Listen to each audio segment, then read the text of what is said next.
아멘. 로마서는 바울이 기록을 했는데 에베소서도 바울이 기록을 했습니다. 그런데 에베소서에 보면 구원받은 우리가 성부의 선택과 성자의 구속과 성령 하나님이 너는 내 것이라고 도장을 찍어주셔서 구원을 받았다라고 설명을 하고 있습니다.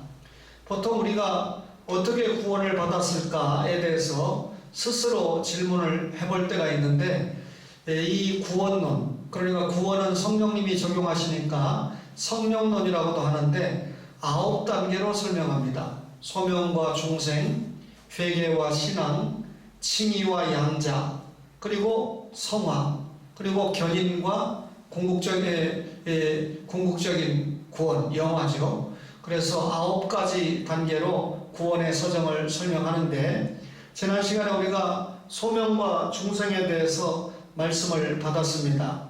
이 소명에는 외적인 소명이 있고 내적인 소명이 있다 그랬죠.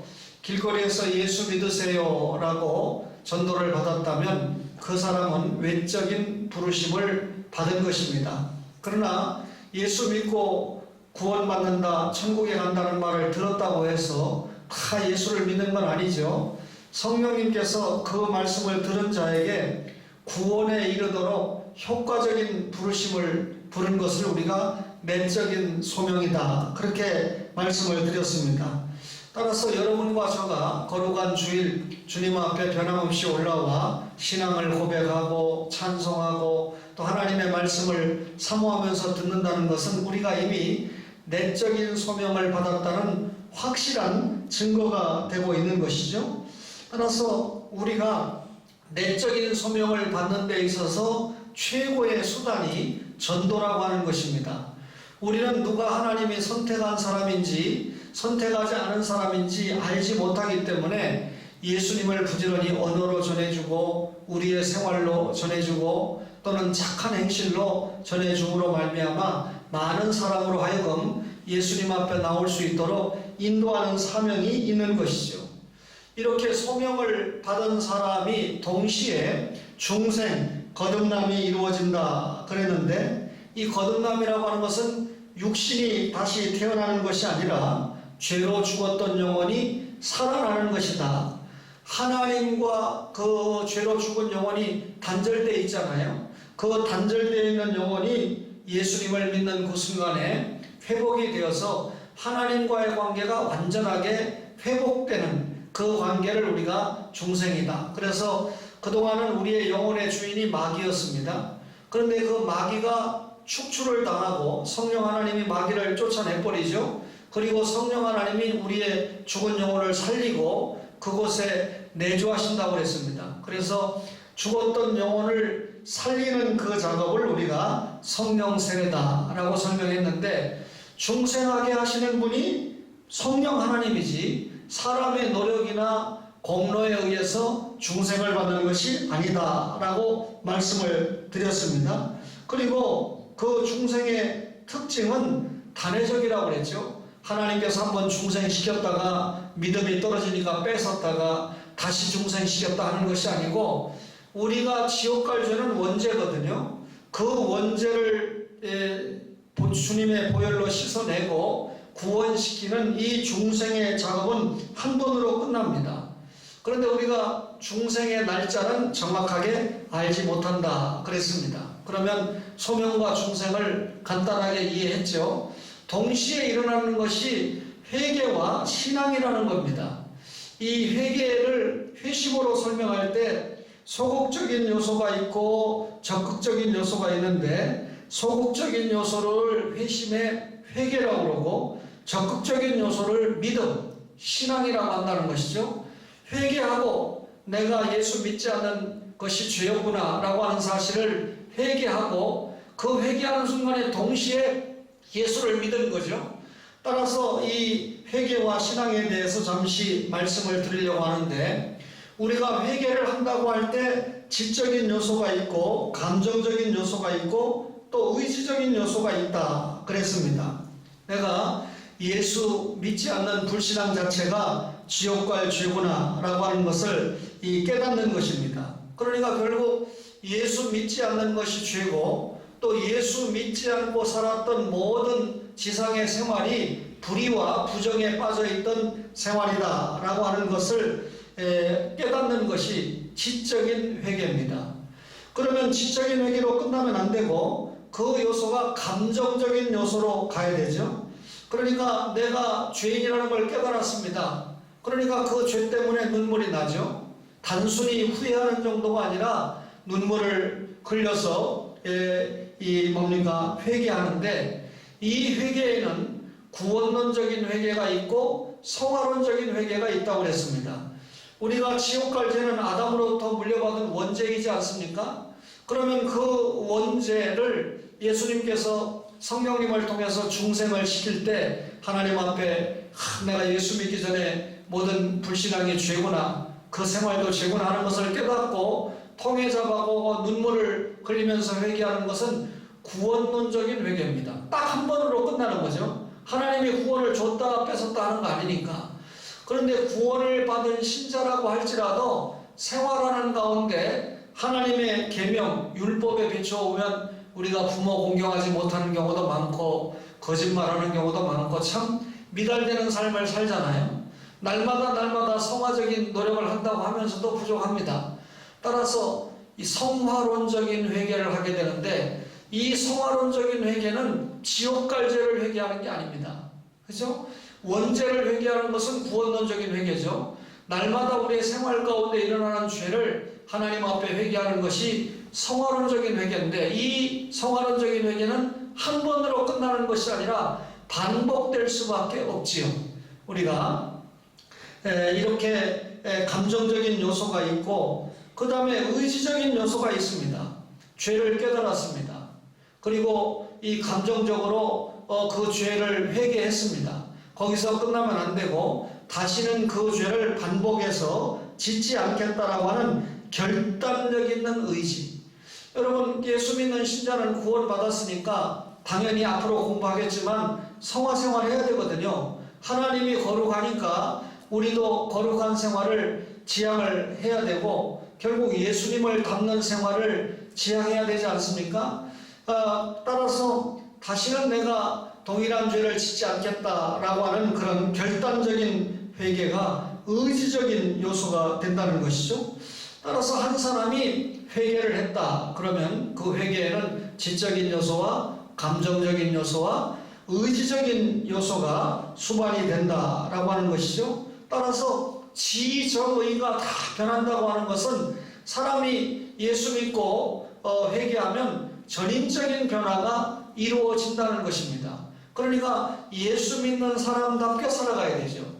거기에다가 신앙생활하면서 하나님의 사명을 감당하면서 집사가 되고 권사가 되고 집사가 되고 혹은 장로가 되고 목사가 된다는 말은 그에 준하는 생활과 그에 준하는 사명을 감당하는 그런 삶을 살 때 그 사람의 성화와 그 사람의 직분 감당의 사명을 우리가 알 수 있는 것이죠. 따라서 단순하게 거룩하게 사는 정도가 아니라 직분을 받은 자들은 하나님이 맡겨주신 시대적인 사명, 선교와 전도라는 구령 사명을 감당하고 살아야 되는데, 나 때문에 다른 사람이 예수 믿는 게 아니라 오히려 나 때문에 다른 사람들이 교회에 나오고 예수님을 믿는데 장애가 되고 거침돌이 된다고 그러면 보통 회개할 문제가 아니겠죠.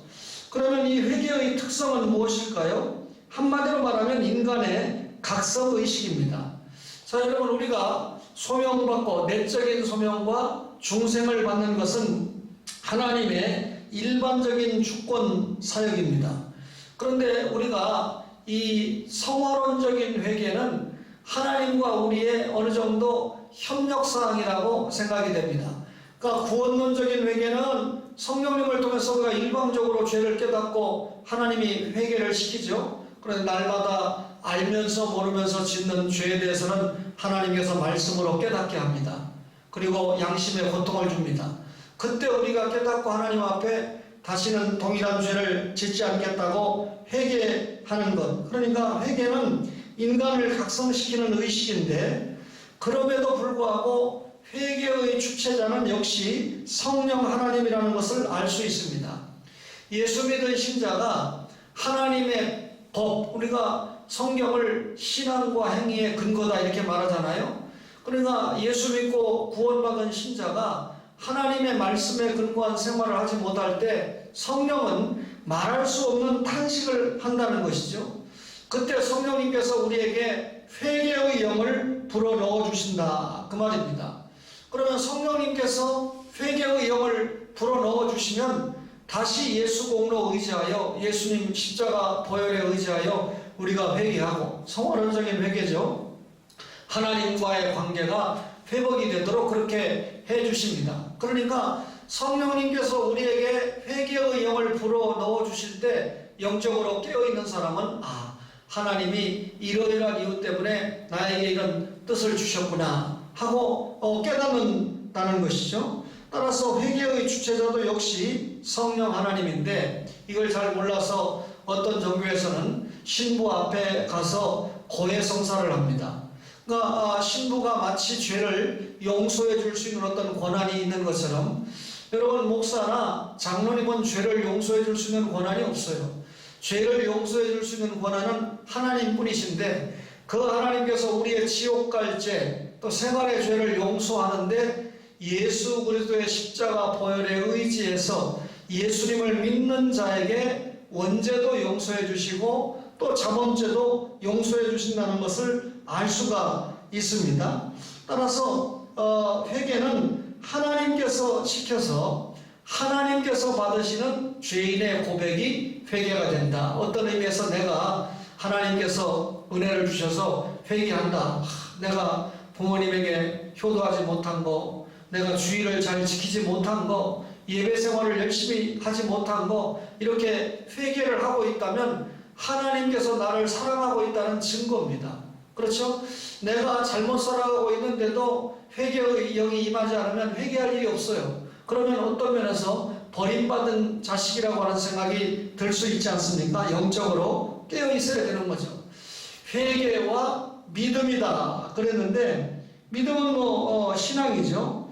여러분 이제 죄를 용서받았으니까 죄에 매여 있지 않고 적극적으로 하나님만 바라보고 나아가는 것을 우리가 신앙이다 이렇게 말을 할 수 있습니다. 그러니까 믿음이라고 하는 것은 죄를 잊어버리고 하나님을 향해서 전진하는 적극적인 행위가 믿음이다 이렇게 말할 수 있겠죠. 자, 이제 예수 믿기 전에는 이 마귀가 시키는 대로 그렇게 멋대로 생활했잖아요. 그런데 이제 중생 받았으니까 그런 생활을 다 뒤로 하고 오직 누구만 바라보고 앞으로 나갑니까? 하나님만 바라보고 똑바로 앞으로 전진합니다. 이게 믿음이라는 겁니다. 우리를 구속하신 예수님만 의지하고 그리고 주는 그리스도시요 살아계신 하나님의 아들이라는 것을 확신하는 가운데 살아가는 것이 신앙이다 그 말이죠. 여러분과 저는 기독교 신자입니다. 기독교 신자들에게 있어서 믿음이라고 하는 것은 대단히 중요하죠. 무엇을 믿습니까? 예수님이 나의 죄를 위해서 십자가에 대신 죽으셨다는 거 믿죠. 그리고 나를 영원히 살리기 위하여 사흘 만에 부활했다는 사실도 우리가 믿지 않습니까? 이 사활의 복음을 믿는 신자에게 이신득의, 이신득구, 오늘 읽었던 로마서 1장 17절에 오직 의인은 행함으로 말미암아 살리라가 아니라 믿음으로 말미암아 살리라 그랬습니다. 믿음으로 말미암아 구원받는다는 게 이신득구, 이신득의라고 합니다.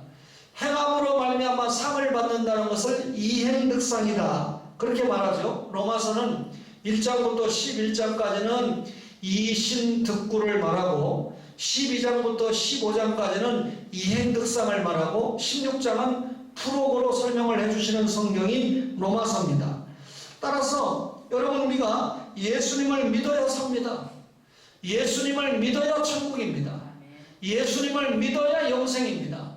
따라서 예수 믿는다는 말이 기독교 신자에게 너무 중요하죠. 뭘 믿는다고요? 십자가의 보혈과 부활하심을 믿는다. 여러분 사실 하나님께서 아담이 범죄에 타락하면 인간은 죽어야 되기 때문에 그 율법의 값이 죄사은 사망이잖아요. 대신해서 여자의 후손을 사람의 몸을 일으켜서 이 땅에 버린다는 것이 하나님의 영원전 구속 언약입니다.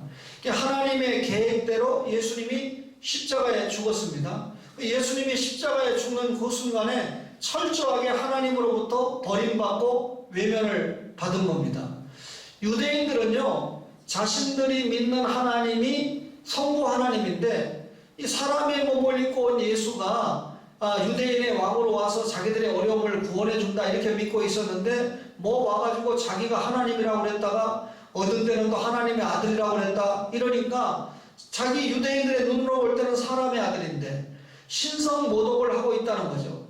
자기들이 믿고 있는 신관을 파괴했다는 거죠. 그래서 예수님을 십자가에 못 박으라고 버려버린 거 아닙니까? 예수님이 유대인들에게도 버림을 당했습니다.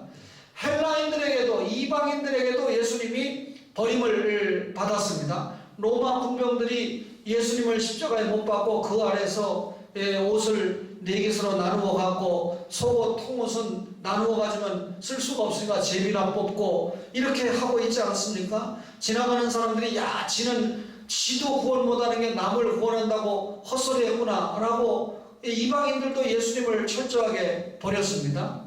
뿐만 아니라 주님의 제자들도 예수님을 버렸습니다. 3년 동안 교육을 받은 제자들이 가룟유다는 예수님을 팔아먹고 남은 11제자들은 도망가고, 그나마 나중에 예수님의 시신을 찾기 위해서 여제자들이, 막달라 마리아를 위시한 여인들이 먼저 와서 주님의 부활을 확인하고 제자들에게 알려주지 않았습니까? 예수님이 이렇게 철저하게 십자가에서 죽음을 당하고 사람들에게 버림을 당했던 것을 바울은 갈라디아에서 우리를 위해서 저주를 받았다, 율법에서 속량하기 위해서, 율법의 요구에서 우리에게 자유를 주기 위해서 십자가를 짊어지셨다, 이 사실을 믿어야 우리가 구원이라는 거죠. 죄 용서 받았습니까? 그럼 죄 용서 받았는데 그리스도 안에서 일으킵니다. 예수 십자가 내 십자가 죄 용서입니다. 예수 부활 내 부활입니다. 그러니까 예수님이 사흘 만에 부활하심으로 우리가 영원히 살 근거를 마련해 주신 것이죠. 따라서 예수를 믿으면 죄를 용서받고 예수님의 부활을 통해서 우리가 영원히 산다는 것이죠. 이 사실을 믿는 것이 믿음입니다. 그렇다면 우리의 구원의 주체자가 누굽니까? 하나님이죠. 우리의 노력으로 구원받는 거 아니죠. 구원의 대상이 누굽니까? 죄인입니다. 내가 의인을 부르러 온 것이 아니라 죄인을 부르러 왔다. 아담 이후의 모든 인간은 율법을 100% 지킬 수 없는 죄인입니다. 따라서 구원의 대상은 죄인인데, 그 죄인 가운데 엄밀하게 말하면 택자가 구원의 대상이 되겠죠. 구원의 내용은 뭡니까? 예수입니다. 성경 말씀입니다.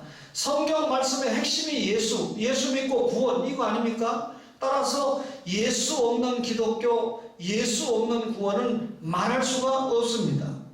구원의 조건이 무엇입니까? 믿음입니다. 뭘 믿습니까? 예수님이 나의 죄를 위해서 십자가에 죽으시고 사흘 만에 부활했다는 것을 믿는 믿음으로 구원받는 것입니다. 그렇다면 그 믿음의 결과가 무엇입니까? 이는 저를 멸망치 않게 하려 하십니다. 영생의 삶, 영원히 사는 삶을 얻게 하기 위해서, 그러니까 믿음의 결과는 영생이라는 거죠. 결국 인간이 가지는 가장 고통적인 문제가 죽음의 문제 아닙니까? 앞서 죄의 문제 아닙니까? 따라서 예수 믿고 죄 문제 해결하면 죽음의 문제가 해결되니까 영원히 산다는 것이죠. 예수를 믿는 믿음은 인간적인 산물이 아니고 신적 산물입니다. 우리가 보통 에베소 2장 8절에 근거해서 믿음은 하나님의 선물이다 이렇게 얘기하잖아요. 그럼 선물이라는 건 우리 소연이나 사랑하는 학생들 어버이날에 어머니에게 무슨 선물했습니까? 선물 내가 하면 어머니가 나에게 용돈을 많이 주겠지 하고 선물하면 그건 선물이 아니고 뇌물입니다. 정말 어머니 아버지가 나를 낳아주시고 길러주시고 지금까지 인도해주시고 너무 감사해. 그래 내가 작은 거지만 이렇게 선물하고 싶고 그러면 선물이죠. 하나님이 우리에게 믿음을 선물로 주셨습니다. 그러면 동시에 무엇도 선물로 주신 겁니까? 구원도 선물로 주신 거고 천국도 영생도 선물로 주신 것이라 그 말입니다. 따라서 우리가 믿음을 가졌다라고 하는 것은 하나님의 초자연적인 능력을 감화를 선물로 받았다 그 말이죠. 그런데 이 믿음에 두 가지 종류가 있어요.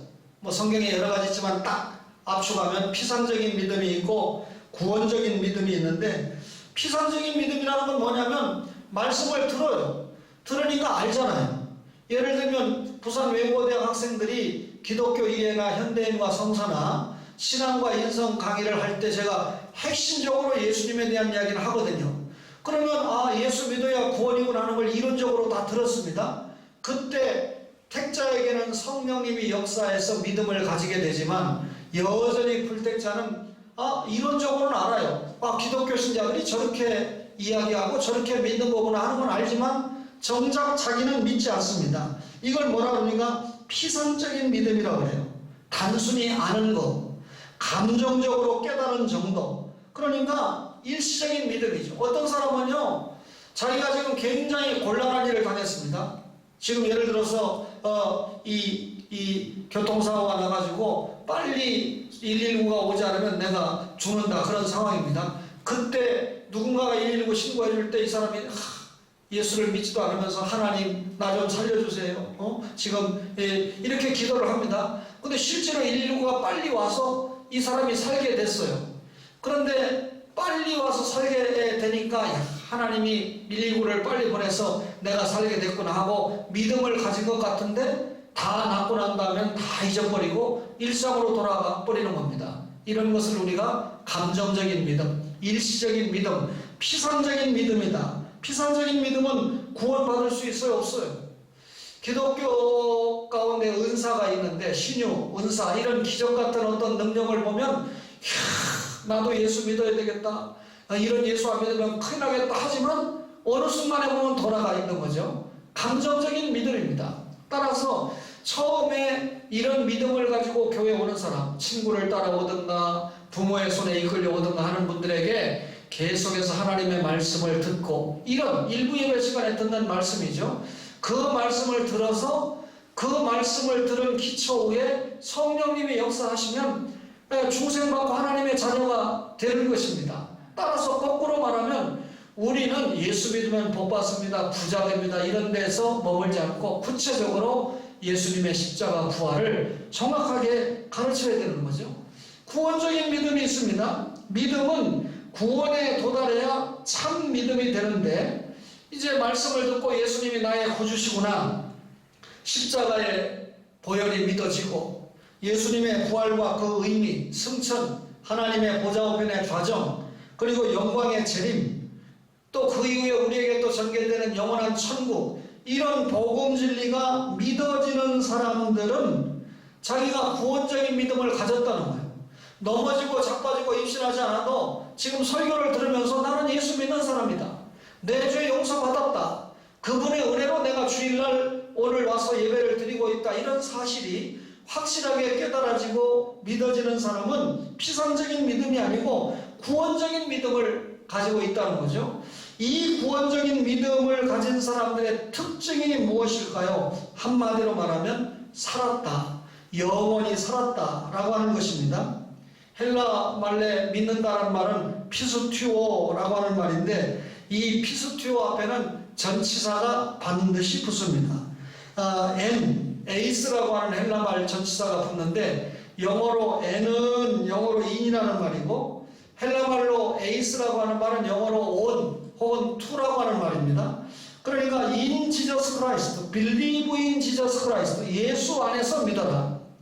believe on him, 그를 그 안에서 믿어라, 그를 바라보고 믿어라, 이런 의미가 되겠죠. 따라서 우리가 믿는다라고 하는 것은 예수를 믿는 것이고, 예수를 믿는다라고 하는 것은 영원히 산다 그 말입니다. 따라서 예수를 빼놓는 믿음은 있을 수가 없다는 것이죠. 우리가 믿음으로 구원받았다 할 때는 예수 믿는 믿음으로 구원받았다 그 말입니다.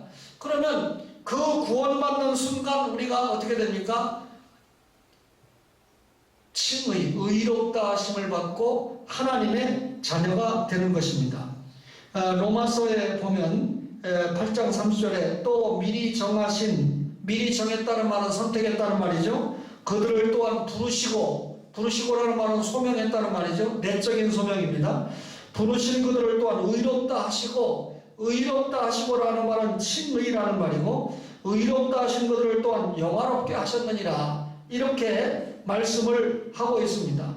칭의라고 하는 말은 의롭게 되었다. 근데 예수 믿고 죄 용서받았으니까 의롭게 된 거잖아요. 그런데 우리가 진짜 죄가 없어서 의롭다고 한 것이 아니고, 예수님의 십자가 보혈로 우리의 지옥 갈 죄를 씻어 주었기 때문에 더 이상 지옥 갈 죄가 없다는 법정적인 선포가 의롭게 되었다라고 하는 겁니다. 그러니까 우리가 실제로 죄가 없어서가 아니라 하나님 편에서 볼 때 우리의 죄를 더 이상 죄로 여기지 않겠다라고 하는 법정적인 선포를 말하죠. 왜 그렇습니까? 율법은 계속해서 검사가 돼서 우리를 지옥 갈 죄인이라고 고소를 합니다. 그런데 하나님이 재판장인데 성자 예수님이 맞습니다. 검사인 율법이 기소하는 말대로 저 사람이 지옥 갈 죄를 범한 것이 맞는데 내가 그 죄를 대신해서 십자가에 죽지 않았습니까? 그러니까 재판장이신 하나님, 제가 십자가에 죽은 이유가 그 사람의 죄를 대신해서 죽었기 때문에 저 사람은 지옥 갈 이유가 없습니다. 저 사람은 심판받을 이유가 없습니다. 용서해 주세요. 하나님 편에서 변호사인 예수님의 십자가 부활의 공로를 가지고 대변하는 예수님의 이 말씀이 맞거든요. 그게 하나님의 공의에 맞거든요. 그래서 우리의 죄를 용서해 주고, 우리를 그동안 신분이 뭐였습니까? 죄인된 신분이었는데 이제 의인된 신분으로 발표를 하고 바꾸어 주셨다는 겁니다. 그러니까 계속해서 하나님께서 보좌 우편에서 우리를 위해서 기도하시는데, 여러분 이 택자가 구원받는 일도 예수님께서 기도하시지만, 또 구원받은 여러분과 제가 날마다 살아가면서 하나님의 은혜 안에서 살아갈 수 있도록 하나님께서 우리를 위해서 기도해 주시고, 성령님도 우리를 위해서 탄식하시며 기도해 주시고, 그러니까 구원받은 데서 끝나지 않고 그 이후에 삼위 하나님이 우리를 위한 인도와 섭리가 얼마나 감사한지 모르는 거죠. 여러분, 그리스도가 의인이지 않습니까? 우리를 구원할 수 있는 분은 하나님이어야 되고 능력이 있어야 되니까. 근데 하나님은 죽지 못하니까 죽을 수 있는 인간인 예수님으로 왔다고 그랬잖아요. 근데 그분이 죄가 있으면 안 되니까 남자의 후손이 아니고 여자의 후손 성령 잉태로 왔다고 그랬잖아요.